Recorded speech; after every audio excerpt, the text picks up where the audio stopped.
So hello everyone, welcome to Mechanical Designer. Please subscribe my channel for development type of videos. বন্ধুরা আমার mechanical design hub চ্যানেলকে subscribe করে দাও নতুন নতুন development and investment type of ভিডিওসের জন্য। সাধারণত বেঙ্গল নিউজে আমরা ওয়েস্ট বেঙ্গলের ডেভেলপমেন্ট, নতুন নতুন ইনভেস্টমেন্ট, কোথায় কোথায় নতুন নতুন জব অপরচুনিটিস ক্রিয়েট হচ্ছে এই ব্যাপারে আমরা কথা বলি।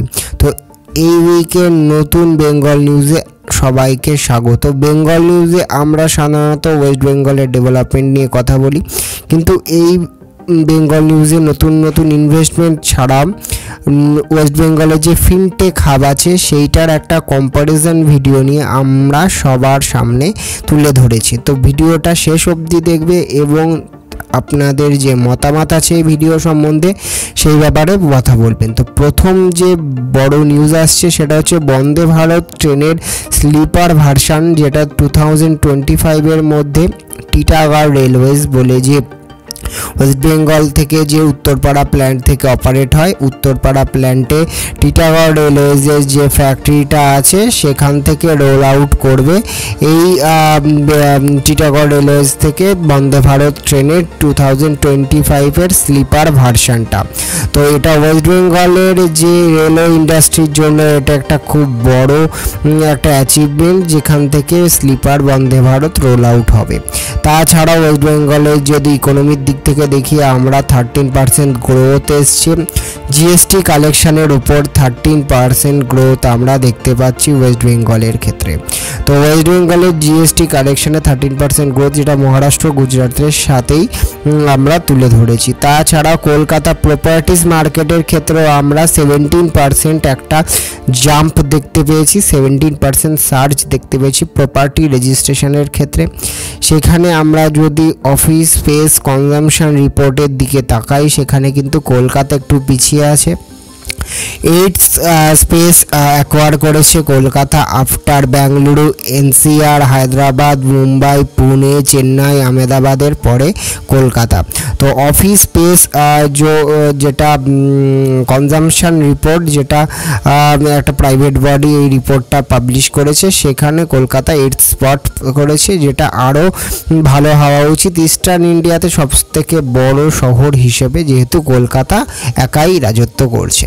তো সেই ক্ষেত্রে এভিয়েশন হাবের ক্ষেত্রেও কলকাতার যে এভিয়েশনে নতুন নতুন এয়ার ইন্ডিয়ার নতুন নতুন রুট চালু করছে, নতুন নতুন ফ্লাইট চালু করছে এবং কলকাতা এয়ারপোর্টের ক্ষেত্রে একটা বড় এক্সপেনশন আমরা কিন্তু দেখতে পাচ্ছি। তো এটা কলকাতার এভিয়েশন সেক্টরের জন্য একটা ভালো দিক। তারপরে যদি আমরা দেখতে পাই যে হিমাদ্রি স্পেশালিটি কেমিক্যাল সিঙ্গুরে, যেখানে টাটার কারখানা বন্ধ হয়েছিল, সেইখানে 220 কোটি টাকা ইনভেস্ট করছে। তাদের একটা পুরনো যে প্ল্যান্ট আছে যেটা কার্বন ব্ল্যাকের প্ল্যান্ট, সেটাকে আরও এক্সপ্যান্ড করছে।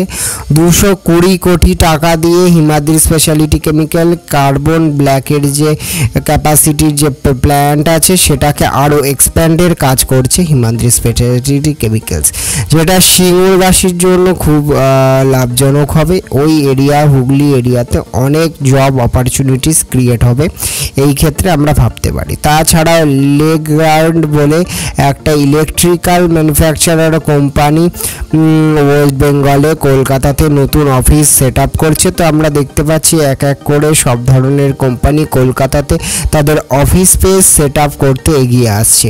তো খুব জলদি লেগার্ডের একটা অফিস স্পেস কলকাতায় অ্যাকোয়ার করার খবর আমরা আপনাদের কাছে তুলে ধরব। তারপরে যদি আমরা দেখি মণিপাল যে একটা হসপিটাল আছে, মণিপাল 87% স্টেক পেয়েছে মেডিকা যে কোম্পানিতে, 1400 কোটি টাকা দিয়ে 87% স্টেক অ্যাকোয়ার করেছে। অন্যান্য যে 2 wheeler 3 wheeler electric mobility manufacturing company, 2 wheeler 3 wheeler manufacturing company already Kolkata এরিয়ায় তাদের যে ম্যান পাওয়ার হায়ার করা স্টার্ট করে দিয়েছে। দেখতে পাচ্ছেন regional sales manager Kolkata West বেঙ্গলে হায়ার করছে। আর জাদিকা পাওয়ার সিস্টেম বলে আরেকটা কোম্পানি যেটা কলকাতাতে তাদের 3 হুইলার ম্যানুফ্যাকচার করে হাওড়াতে, সেখানেও তারা অলরেডি সেলস অ্যাসোসিয়েট হায়ার করা স্টার্ট করে দিয়েছে জাদিকা পাওয়ার সিস্টেমস।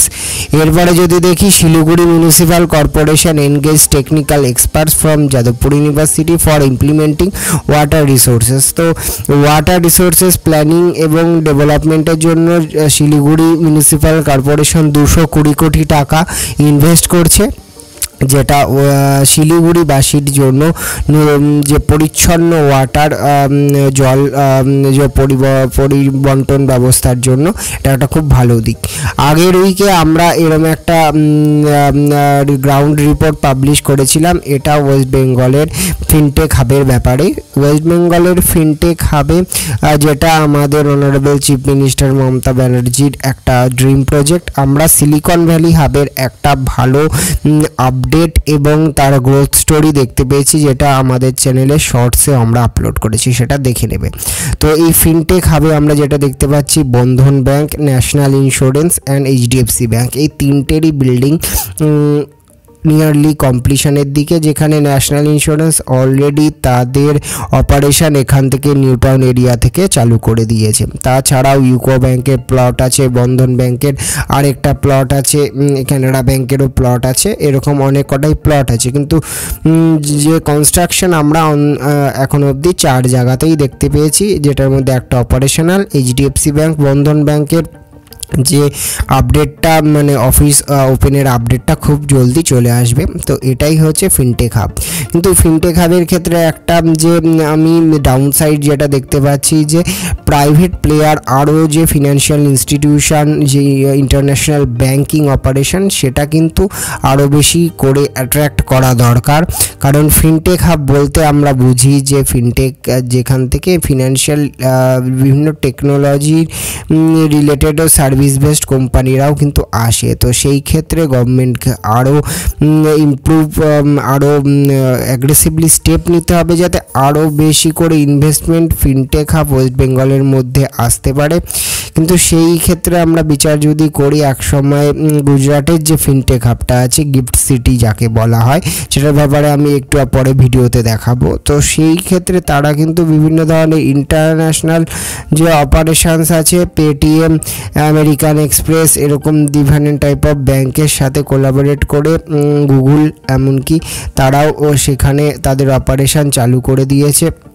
তো গিফট সিটির যে ফিনটেক হাবটা আছে সেই ব্যাপারে আমরা বলতে গেলে, আমি আপনাদের এই যে ভিডিওতে দেখতে পাচ্ছেন যে list of financial companies operated from the fintech hub of Gujarat. তো সেটা দেখতে পাচ্ছেন স্কাইলাইনও অনেকটাই ডেভেলপ হয়েছে, সেখানে এসবিআই, এলআইসি, মর্গান স্ট্যানলি, বিভিন্ন shipping company, IBM, Google, Paytm, এইসব কোম্পানি আরও নিজেদের ইনভেস্ট করছে, তারা অফিস স্পেস হায়ার করছে। তাছাড়াও এই ফিনটেক হাবে কিন্তু ইন্টারন্যাশনাল ফরেক্স এক্সচেঞ্জ আছে, যেখানে এনআরআইরা ইন্ডিয়ান মার্কেটে ইনভেস্ট করতে পারবে। তাছাড়া বিভিন্ন স্টার্ট আপ ফাউন্ডাররা তাদের যে ইন্ডিয়ান স্টার্ট আপের হেডকোয়ার্টার দুবাই এবং মালয়েশিয়া, সিঙ্গাপুর থেকে ঘুরিয়ে এনে ফিনটেক হাবেই স্থাপন করছে, যেখানে তাদের বিভিন্ন ধরনের ট্যাক্স বেনিফিটস, আদার স্টার্ট আপ রিলেটেড ফিনান্সিয়াল বিভিন্ন সাবসিডিজ গভর্নমেন্টের তরফ থেকে দেওয়া হচ্ছে। তো সেই ক্ষেত্রে ফিনটেক হাব গুজরাট কিছুটা এগিয়ে গেছে। তো আমি চাই ওয়েস্ট বেঙ্গলের যে ফিনটেক হাব আছে তারাও নিজেদের ইমপ্রুভ করুক এই বিষয়ে,